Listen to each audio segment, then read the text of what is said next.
Hello Comics Gate, it's Rorschach of wet and rainy Swindon. How's everyone doing? Got another comic book review for you.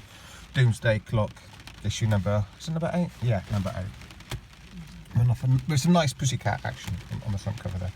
This is also Mandius's cat, isn't it? It's his new cat, his kitten. Very cute, right? I'm guaranteed to get the ladies on Twitter very excited. Okay, so a question at the beginning of this review then.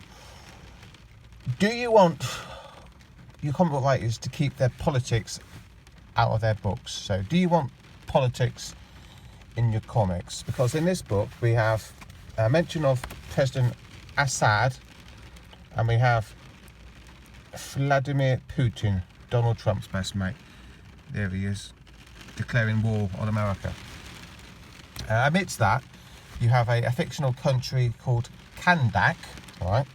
And you have all of these superheroes flying around, and the bizarre idea that the mainstream media is actually interested in telling the truth. So you've got a mix of fact and fiction here, right?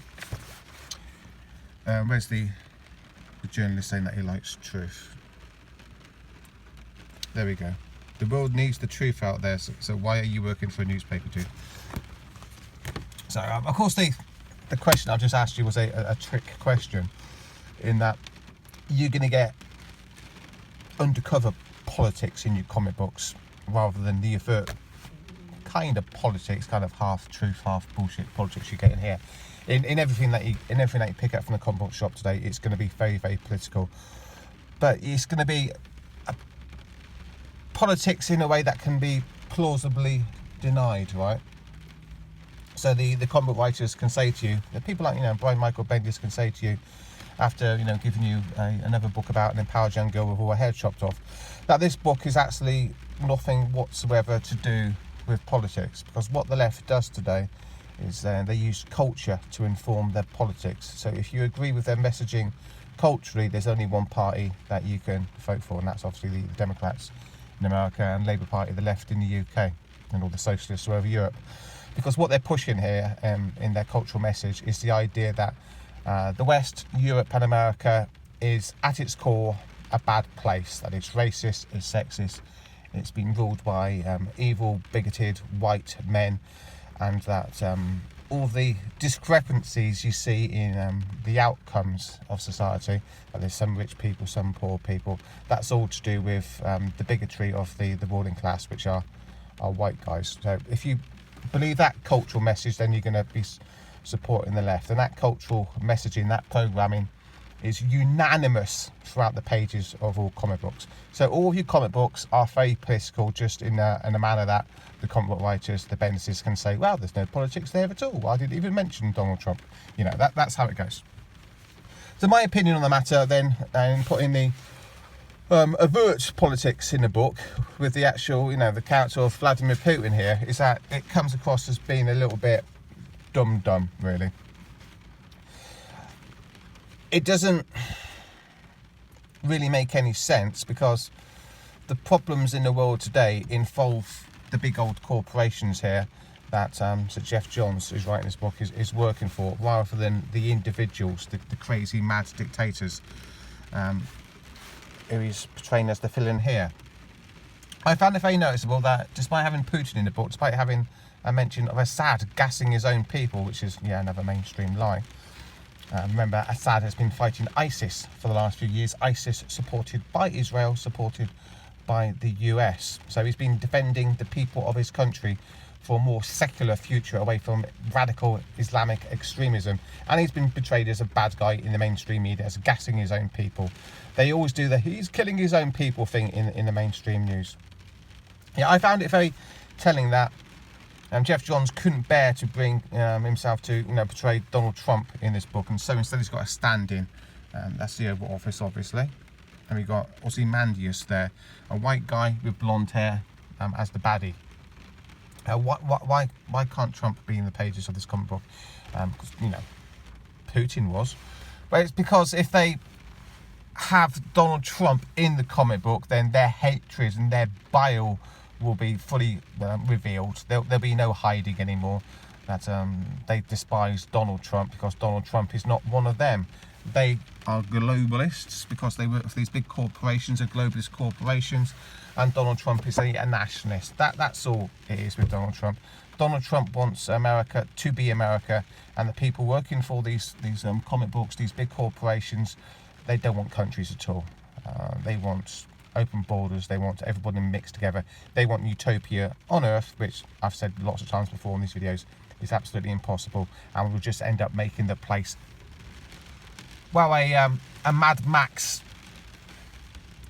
dystopia where you got warring tribes, you know, fighting for power. It is countries that will protect the future of planet Earth, not the utopian idea that everyone can get on, because they can't. Everyone can't get on. Sorry to break it to you, Jeff Johns. So the book, what's going on story-wise? Let's zoom through it. So we have Lois Lane and Clark Kent working for the fake news media. Why would Superman be working for a newspaper today if he was interested in truth, justice and the American way? He would quickly realise, after working for the newspaper for just a few days, that he's basically a propagandist, an activist, somebody who's just working with the public relations companies who feed the stories to the newspaper. The idea of investigative journalism is not really a thing nowadays. You just report what is given to you by other sources, and you have a political leaning which will mirror the person who actually owns the newspaper. So having Lois Lane constantly portrayed as a brave person who wants to get to the truth doesn't resonate with the reality of the situation involving the mainstream media in current day America. And she's a total bitch. She's moaning about her orange juice not being perfect there, so she's not a likeable character. Why are you married to somebody like this, Superman? Yeah, and why are you working for the paper, Superman? So the story, we got an American superhero going to Russia and causing trouble. There's more information that you need to know, but you know, I won't go into it here. I won't dwell on the finer points of the narrative. So he accidentally kind of murders maybe all these Russian people, turns them into glass. Okay, and the Russians have got superheroes, the Americans have got superheroes, and it's becoming a problem. Basically, the Russians think that there's some sort of American conspiracy going on because most of the superheroes are American, and having an American superhero go into Russia and doing that could start an international situation which would lead to war. That's the story. I said I wouldn't talk about it, but there we go. I encapsulated it quite succinctly there, I think.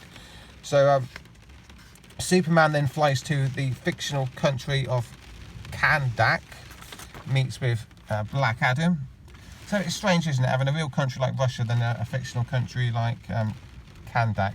I understand why they do it, because they couldn't really have a real life Islamic country in the pages of a comic book, because it wouldn't align with the idea of Islam which the liberals are trying to portray.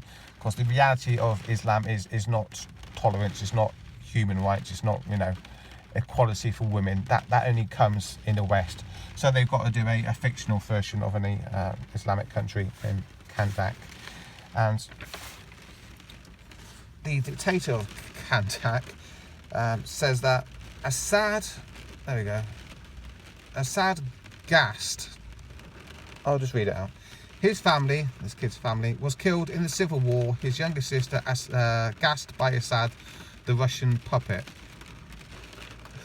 I thought you were supposed to be some sort of you know, Islamic dictator. How come you sound like you read the Washington Post, you know?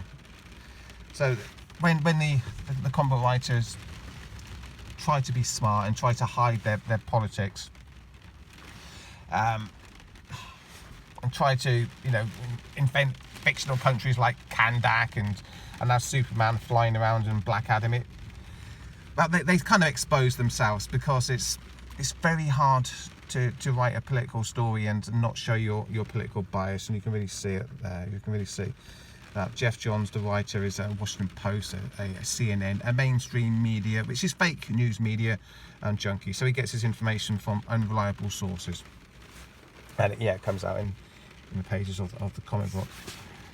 And Superman as well. Check this out. This is what Superman thinks about invading sovereign countries. You become a problem when you break the agreement you made with the world, when you cross borders into other countries and take justice into your own hands. which Israel does on a weekly basis, which America's been doing, well, ever since 9/11 happened. Is it not a problem for Superman? You see what I mean?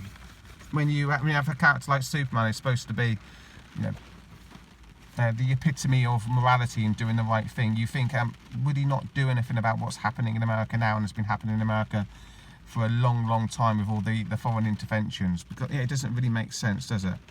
So Superman's really angry with him because he's doing what America has done hundreds and hundreds of times over the last 50, 60 years. It doesn't make sense. Superman comes across like a bit of an idiot, really. And you don't really want Superman to come across like an idiot, do you? Here's Lois Lane doing a bit of investigative work, which she, of course, would not be doing in the real world. If she did, she'd be living with Julian Assange. Let's flip through a few pages to avoid copyright issues. Is Putin. It doesn't work for me. It doesn't work having Putin there. Superman flies down and tries to do what Superman would kind of do, I guess, if he existed. But because he's a big old dummy, he just causes more problems. And there's lots of fighting in Red Square. There's a diplomatic incident.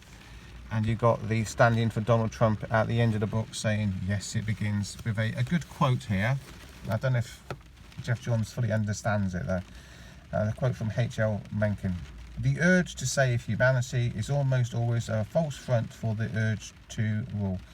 Does Donald Trump ever say that he wants to save humanity? No, he wants to save America, doesn't he? He's America first.